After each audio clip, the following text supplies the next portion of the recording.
네, 시사 인터뷰 오늘 듣고 계신 시각 8시 8분 55초 지나고 있습니다. 이준석 전 국민의힘 대표의 탈당 또 신당 창당 기자회견 있었습니다. 동시에 천하용인의 거취, 특히 천하람은 어디로 갈 것인가 많이 궁금해하실 것 같습니다. 오늘은 전화 연결하도록 하겠습니다. 천하람 국민의힘 순천갑 당협위원장과 얘기 나누겠습니다. 안녕하십니까? 네, 안녕하세요. 천하람입니다. 네, 오늘 전화 연결하는 이유가 있나요? 네, 제가 조금 이제 이렇게 좀 개인적으로 좀 만나 뵙고 네. 또 상의 드리고 이럴 분들이 좀 계셔가지고 오늘 이렇게 전화 연결 좀 하게 됐습니다.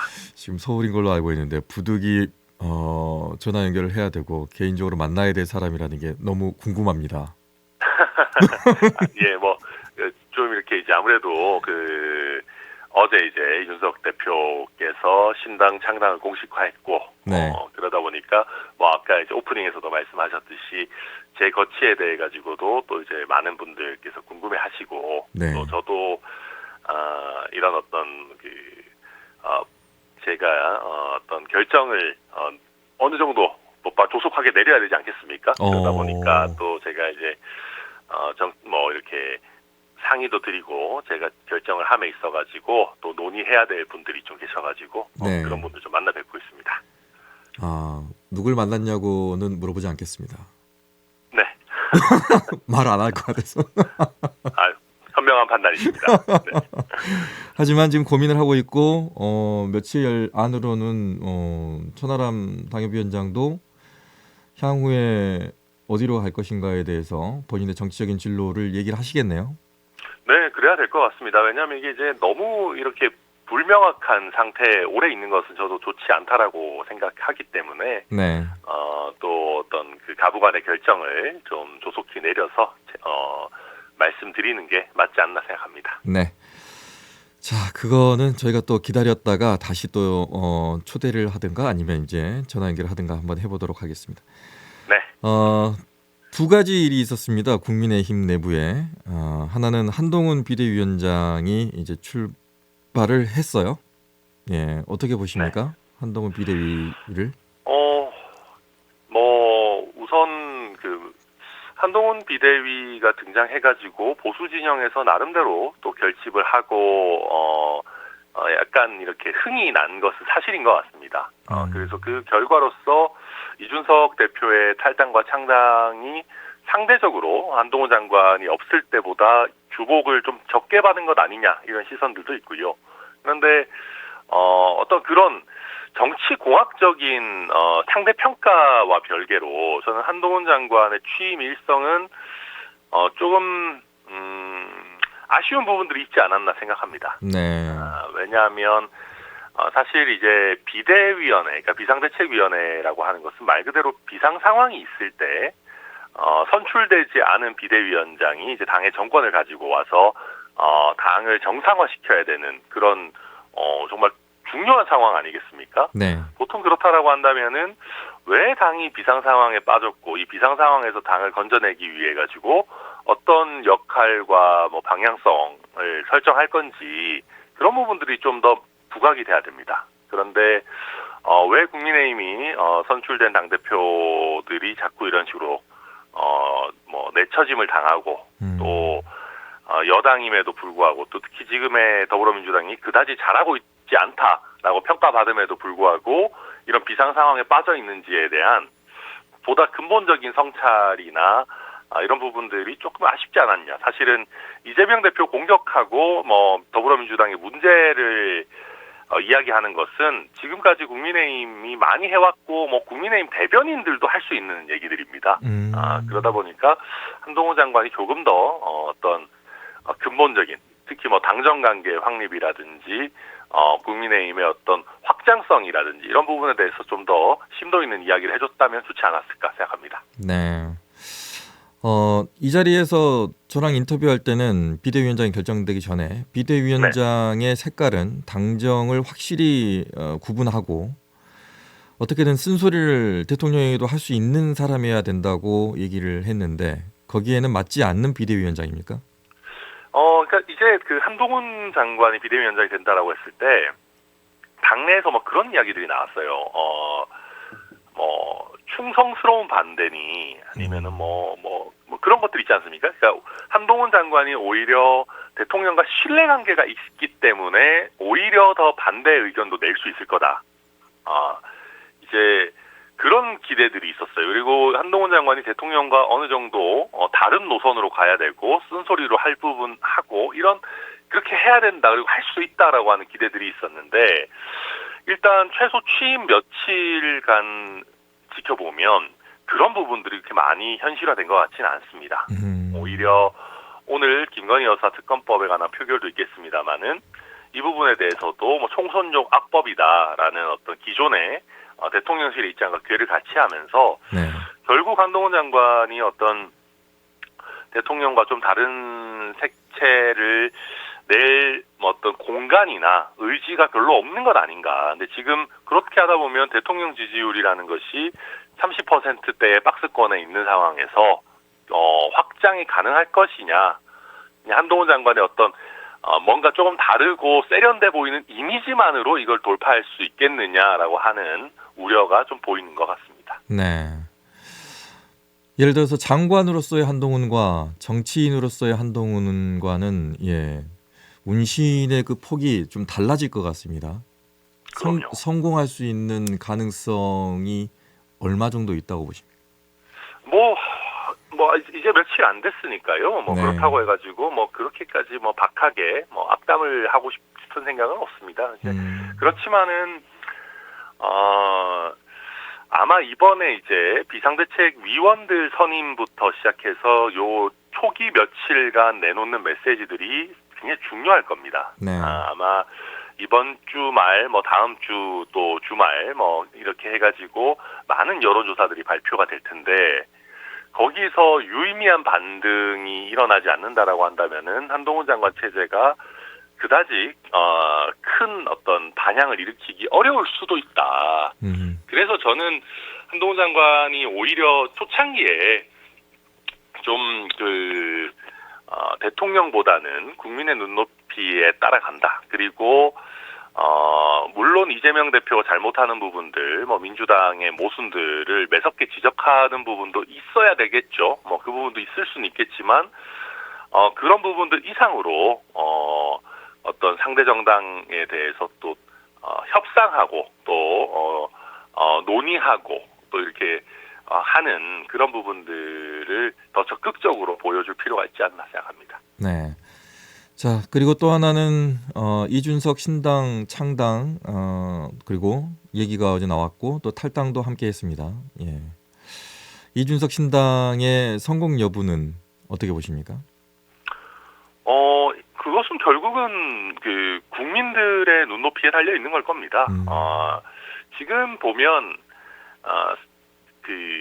신당에 대한 국민들의 일정 부분의 열망이 있는 건 사실입니다. 그리고 제가 여러 차례 말씀드렸지만 이게 신당에 대한 국민들의 열망이 현실화되기 위해서는 어느 정도의 체급과 어떤 개인적인 지지율이 필요해요. 네. 그래서 그런 면에서 신당이라고 하는 것에 불을 붙일 수 있는 거의 몇 안 되는 사람이 이준석 전 대표인 것도 맞는 것 같습니다. 그리고 어제 이준석 대표가 탈당을 선언하면서 어떤 과거의 정쟁이 아니라 어떤 국민의 미래의 삶을 이야기하는 정당이 되겠다라고 하는 화두는 당연히 유의미하고 국민들께 많은 공감을 받을 수 있을 것인데, 결국은 국민들께서는 좋은 아이디어가 있다 하더라도 그것이 얼마나 실현 가능하고 또 실질적인 변화로 만들어낼 어떤 현실성 같은 것들을 보실 겁니다. 그래서 향후에 이제 계속적으로 어떤 인물들이 또 합류하고 또 그런 어떤 국민들의 지지를 담아낼 만한 정치적 결사를 만들어낼 수 있을 것이냐, 그런 부분들 국민들께서 아마 되게 유의미하게 보고 계실 거다 생각합니다. 네. 어제 박지원 전 국정원장 인터뷰할 때 그 얘기를 했습니다. 이준석의 시간은 아직 오지 않았다. 이제 오게 될 것이다. 왜냐하면 국민의힘에서 공천에서 탈락한 사람들이 거의 대부분 이준석 신당으로 가게 될 것이고, 그렇게 되면 이준석 신당은 국민의힘의 인물들을 흡수를 하고 국민의힘은 검찰 출신들로 다들 공천을 하고 이런 식으로 바뀌지 않겠느냐라는 뉘앙스로 말씀을 하셨어요. 어떻게 보세요?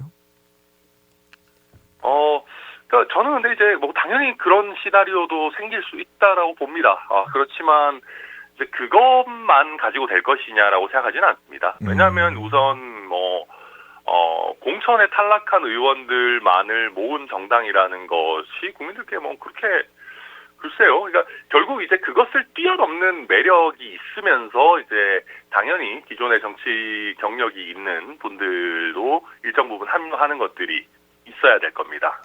그래서 결국 아마 이준석 대표가 어제도 뭐 여러 이슈들에 대해서 기존과 좀 다른 어떤 구체적인 입장들도 내놓고 했습니다만은 꾸준하게 이제 어떤 식으로 이 신당이 기존의 국민의힘의 색채와는 다르고 설령 기존 국민의힘 인물들이 합류한다 하더라도 국민의힘이 돌아갔던 어떤 형태와는 다를 것이다 라고 하는 기대들을 국민들께 얼마나 드릴 거냐, 그와 더불어서 이제 현역 의원들도 어느 정도 합류하느냐 뭐 이런 부분들 같이 가야 되는 것이지, 그냥 뭐 조금 기다리면은 뭐 공천 탈락자들이 와서 그렇게 되면 뭐 다 자연스럽게 성공할 거다, 그렇게 보지는 않습니다. 네.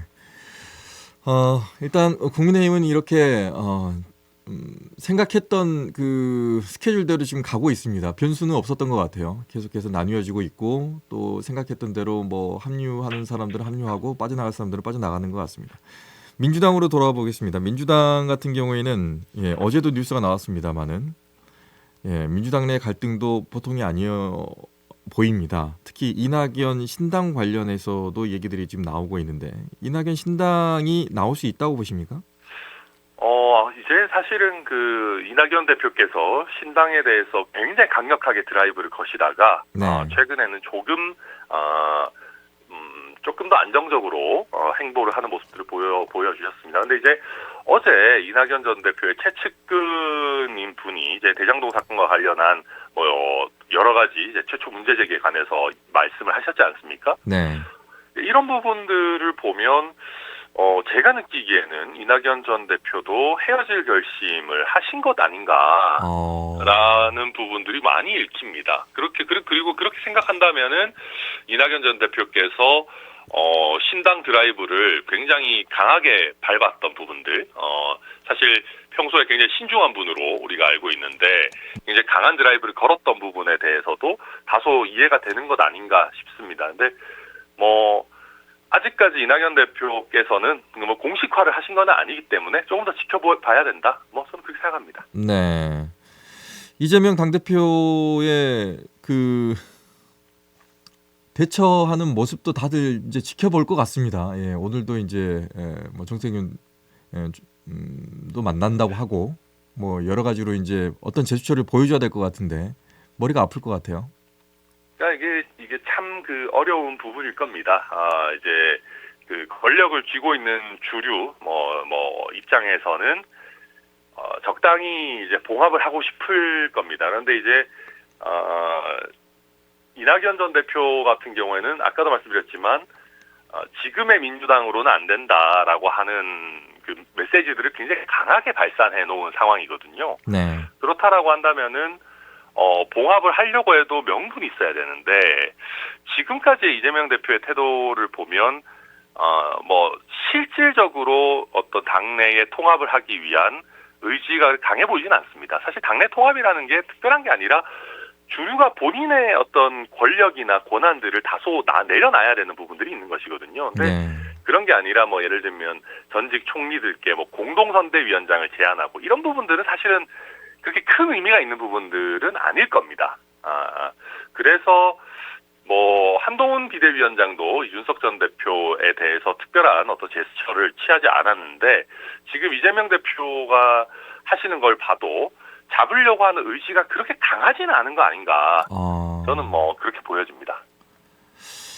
어제 또 이낙연 전 총리의 측근이 또 그 제보를 했다는 뉴스가 나와버렸기 때문에 당대표로서도 이재명 당대표로서도 사람이 이상 심정적으로 많이 좀 상처를 좀 입지 않았을까라는 좀 생각이 드네요. 네, 그럼 뭐 이미 이미 사실은 지난 대선 경선 때부터 이재명 대표 쪽과 이낙연 전 대표 측이 그런 부분 가지고 뭐 많이 갈등을 해왔고 당내에서 민주당 내에서 뭐 알 사람들은 많이 알았을 겁니다. 그럼에도 불구하고 사실은 이제 공식적인 어떤 내용들이 나왔기 때문에 네.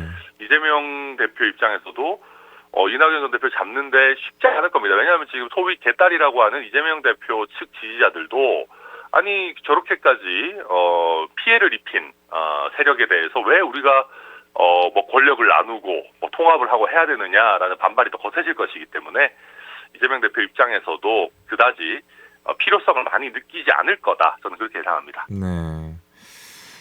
더불어서 이제 광주 전남 지역의 민심도 어느 쪽으로 지금 가고 있을지 좀 찾아봐야 될 것 같다는 좀 생각이 좀 듭니다. 네. 보통 보면은 훈수 두는 사람이 조언을 해주는 게 오히려 또 맞을 때가 있거든요. 건너편에서 보기에 민주당이 이 상황을 어떻게 했으면 내 생각에 이렇게 하면 될 것 같은데 뭐 이런 생각 안 해보셨습니까? 근데 이 민주당의 상황을 푸는 게 어찌 보면 더 복잡합니다.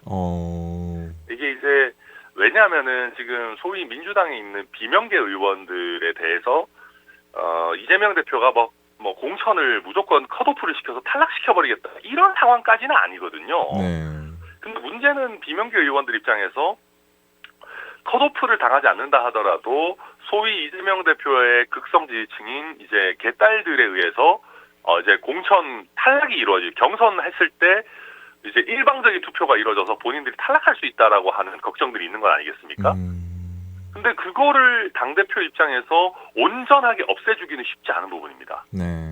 예를 들면 뭐 이재명 대표가 갑자기 이제 개딸이라고 하시는 분들께 비명계 후보를 찍어주십시오라고 얘기할 수도 없는 것이고 그리고 그렇게 한다고 한들 그분들이 찍을지도 알 수 없는 건 아니겠습니까? 그거 자체가 개입이 되는 거잖아요.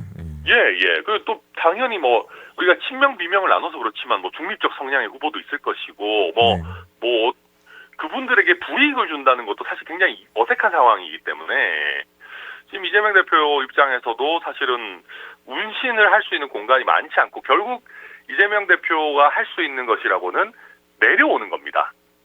내려와서 뭐 통합비대위 같은 것들을 꾸린다거나 이런 부분일 것인데 지금까지 이재명 대표가 어떻게든 당대표직을 유지하고 이렇게 가려고 했던 것들을 보면 쉽지 않을 것이다. 그렇지만 만약에 이재명 대표가 그런 결정을 한다면은 그것은 지금도 민주당의 우위가 있는 상황에서 민주당에 더 큰 우위를 가져다 줄 수도 있지 않겠느냐 생각합니다. 네.